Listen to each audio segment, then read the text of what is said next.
Course 1 in lesson 63, we're continuing in part 2 of subtracting mixed numbers. And I don't know about you, but I really enjoy this fraction stuff because it follows a pattern. There's a step-by-step 1, 2, 3, shape, operate, simplify.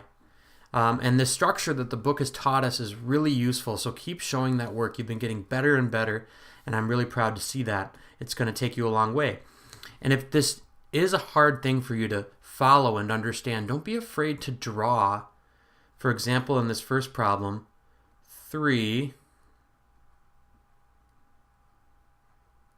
and 2/3. Right? So these are wholes. And then you've got 2/3 here. And then take away, maybe with a different color, 1 and a half, and then think about what would this remaining amount be. I got about 1, I got a half, and then I've got my 2/3 left, so it's actually kind of addition to solve the subtraction. You put all that together, right? You can use pictures or cut out manipulatives to see what we're doing. Really, we're just cutting up candy bars or pizzas or anything that's easy to split up. Okay, just think of it that way. But when we subtract, and we're going to need to regroup a little bit and show things differently for the second one. But for this first one, we're just going to work on the shape, operate, simplify steps and the format that the book has showed us. And we want to get common denominators on fractions before we subtract. So how do we shape 2/3 and a half to both have the same number on the bottom? We need to get them to the LCM for 3 and 2. 3, 6, 9, 2, 4, 6, 8. So I already see right here it's going to be 6. So we want to get to 6.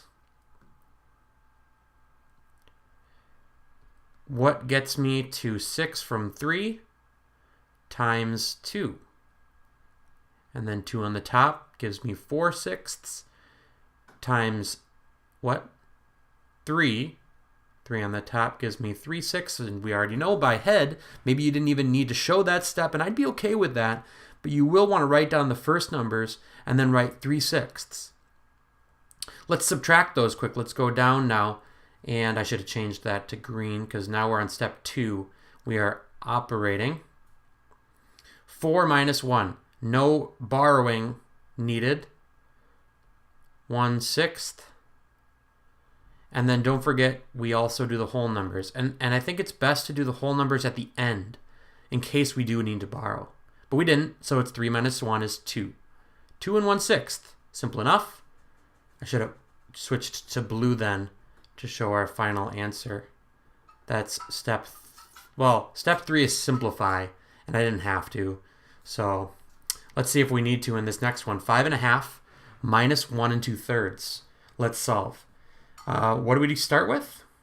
Start by shaping, which means let's get common denominators. Same numbers on the bottom. We're going to need 3 up here and 2 down here to get to 6. So we're counting in the same size pieces. It makes it much easier to subtract. Necessary to subtract, really. Now, if you see the problem, we're taking 4/6 from 3/6. So what do? Let's write our whole number next to this number. And we need to shape it. So I need to take from my big and add it to my small. Why 9? Because I'm counting in 6/6. And 1 whole is worth 6/6. If it helps to draw it, I pulled 6/6 and I'm adding it to my 3/6. Okay, so now I have 4 and 9/6 just for the sake of subtracting. 9 minus 4 is 5/6. Okay, now we're kind of on that operate step 2. And 4 minus 1 is 3. Anything to simplify? Nope, it looks good. 3 and 5/6, lowest terms. And finally, once again, I've got 3 and 2. So our shaping is, again, I'm going to multiply this one by 2. So I'm just going to remember and do that part in my head. 2/6 is the same as 1/3. And times 3 here is going to be 3/6 again. And then we had, maybe it's good to rewrite the whole numbers, but we don't want to subtract those yet, right? Just in case there's borrowing. Now let's, if it helps to draw the arrow, operate.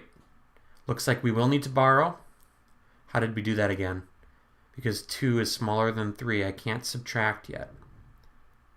How do I borrow? Take 6/6 out, so what's my numerator now here? Not 2. I borrowed. Not 6. It's 6 plus 2. 6/6 plus 2/6. So 8/6.